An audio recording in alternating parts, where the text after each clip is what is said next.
Assalamualaikum warahmatullahi wabarakatuh. Anak-anak sekalian, bagaimana kabarnya? Semuanya sehat ya? Alhamdulillah, mudah-mudahan kita semuanya dalam keadaan sehat walafiat. Kali ini kita akan belajar bersama-sama tentang Asmaul Husna, yaitu nama-nama Allah yang indah. Sebelum kita mulai, marilah kita berdoa terlebih dahulu. Mudah-mudahan pembelajaran kita kali ini berjalan dengan baik dan mendapatkan ilmu yang bermanfaat. Al-Fatihah.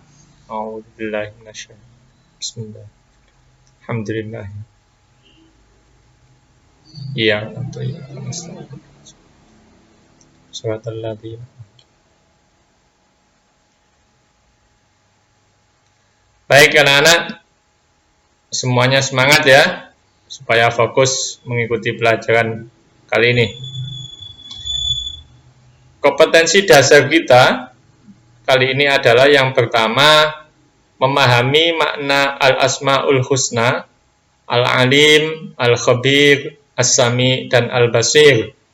Kemudian yang kedua, menyajikan contoh perilaku yang mencerminkan orang yang meneladani Al-Asma'ul Husna, Al-Alim, Al-Khabir, As-Sami, dan Al-Basir. Sedangkan tujuan pembelajaran yang ingin dicapai pada pertemuan kali ini, yang pertama adalah peserta didik mampu menjelaskan makna iman kepada Allah Subhanahu wa Ta'ala. Yang kedua, mampu menjelaskan pengertian Al-Asma'ul Husna beserta dengan artinya. Yang ketiga, mampu menerangkan dalil nakli dan akli tentang Al-Asma'ul Husna. Kemudian yang keempat, mampu menerapkan perilaku yang sesuai dengan Al-Asma'ul Husna. Dan yang kelima atau yang terakhir, mampu menjelaskan hikmah beriman kepada Allah Subhanahu wa Ta'ala.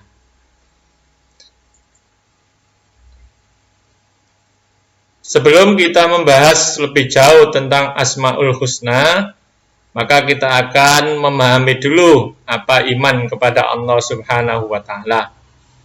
Mana iman kepada Allah Subhanahu wa Ta'ala? Yang pertama adalah meyakini dengan sepenuh hati adanya Allah Subhanahu wa Ta'ala.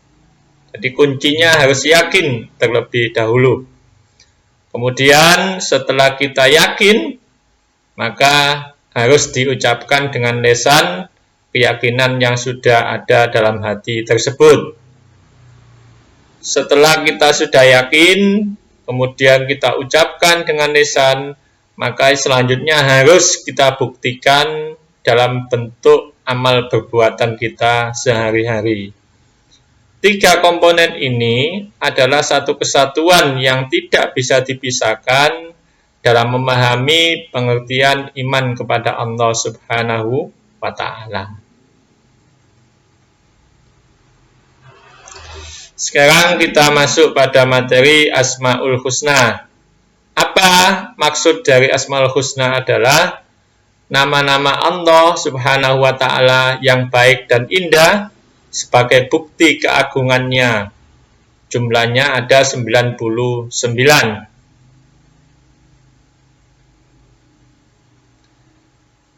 Sedangkan dalil nakli yang menjelaskan tentang Asmaul Husna terdapat dalam surat Al-A'raf ayat 180. A'udzu billahi minasyaitonir rajim. Walillahil asmaul husna fad'uuhu biha wa dharul ladzina yulhiduna fi asma'ihi sayujzauna ma kanu ya'malun. Shadaqallahul azim. Artinya, dan hanya milik Allah Al-Asma'ul Husna. Maka bermohonlah kepadanya dengan menyebut Al-Asma'ul Husna itu, dan tinggalkanlah orang-orang yang menyimpang dari kebenaran dalam menyebut nama-namanya. Mereka kelak akan mendapatkan balasan terhadap apa yang telah dikerjakan. Ini dalil naqli tentang Asmaul Husna. Nah, sekarang kita akan bahas satu persatu Asmaul Husna sesuai dengan KD yang ada. Yang pertama adalah Al-Alim, Maha Mengetahui. Kemudian yang kedua Al-Khabir, Maha Waspada. Yang ketiga As-Sami, Maha Mendengar. Dan yang keempat Al-Basir, Maha Melihat. Baik, kita mulai yang pertama, Al-Alim, artinya Maha Mengetahui. Maksudnya adalah Allah Subhanahu wa Ta'ala Maha Mengetahui baik yang tampak maupun yang tidak atau yang gaib, dan pengetahuan Allah tidak terbatas oleh ruang dan waktu. Artinya bahwa semua yang ada terjadi di muka bumi ini pasti diketahui oleh Allah Subhanahu wa Ta'ala. Baik perbuatan kita, kemudian kejadian-kejadian, peristiwa apapun pasti diketahui oleh Allah Subhanahu wa Ta'ala.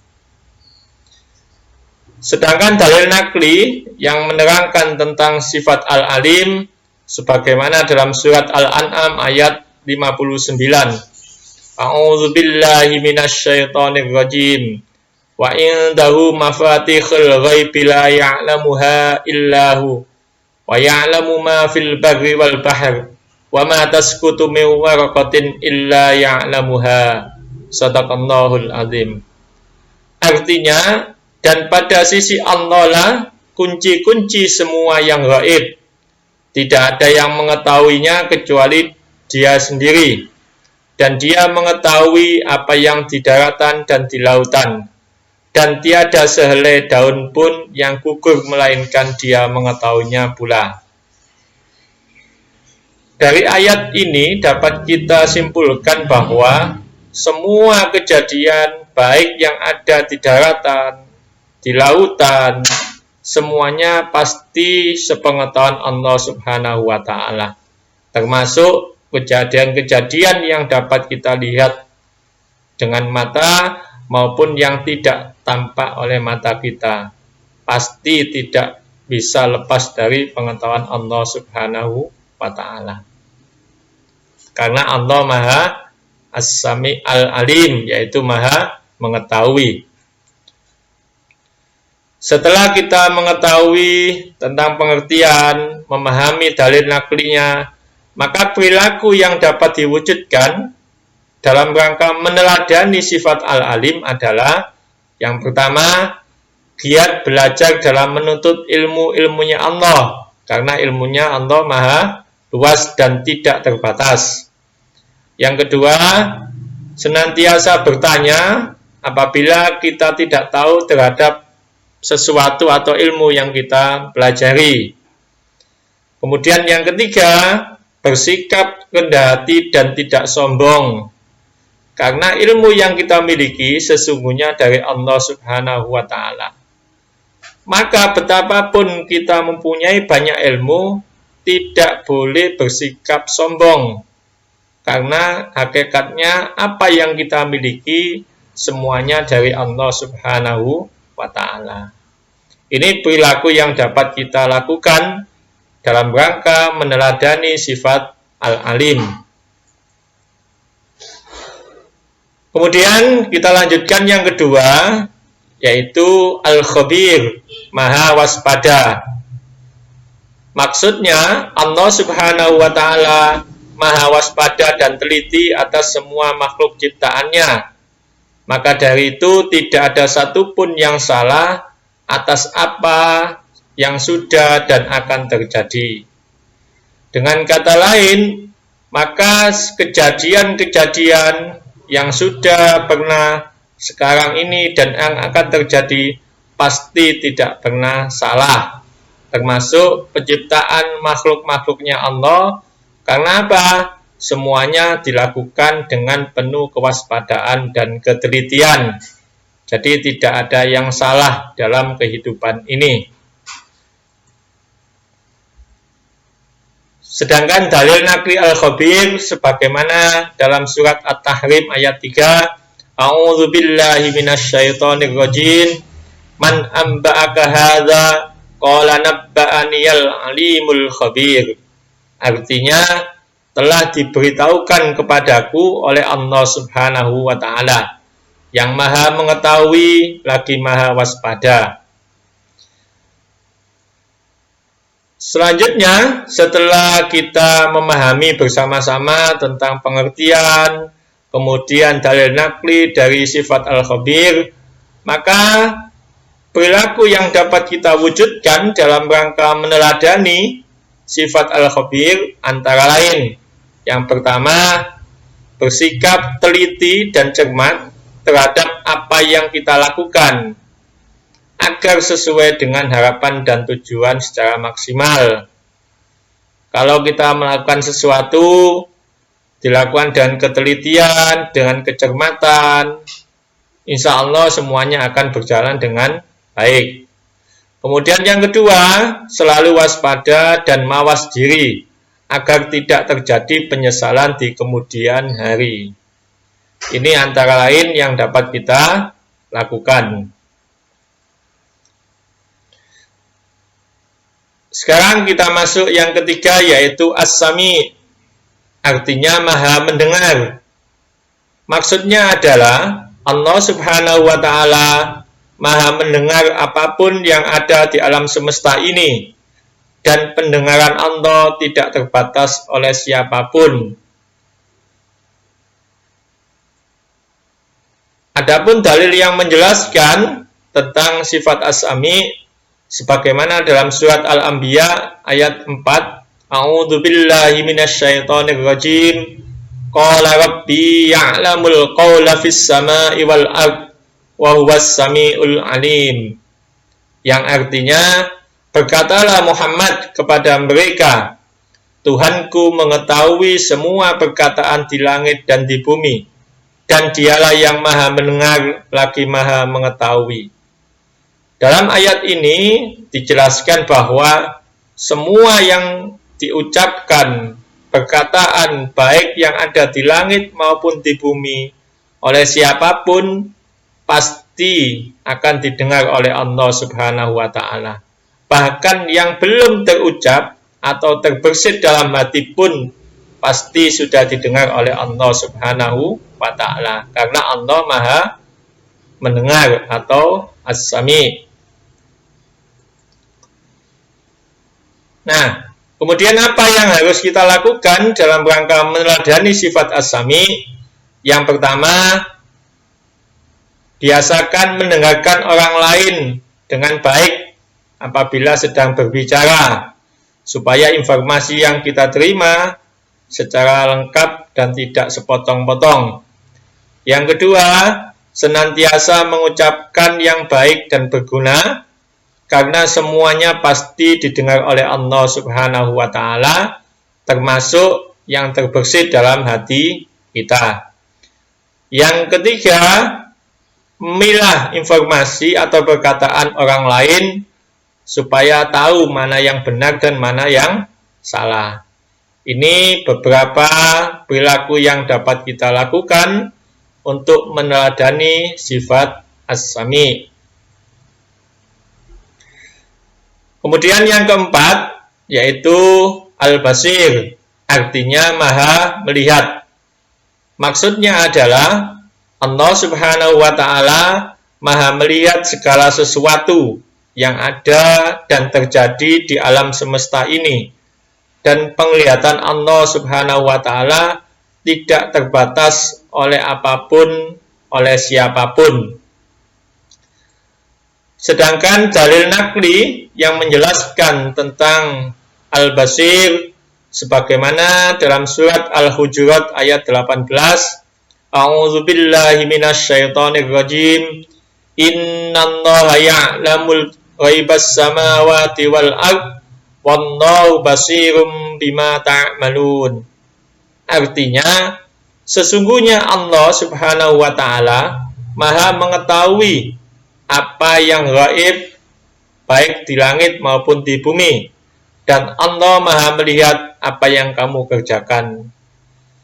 Dalam ayat ini dijelaskan bahwa semua yang terjadi, baik yang ada di langit maupun di bumi, termasuk di alam semesta ini, pasti dilihat oleh Allah Subhanahu wa Ta'ala.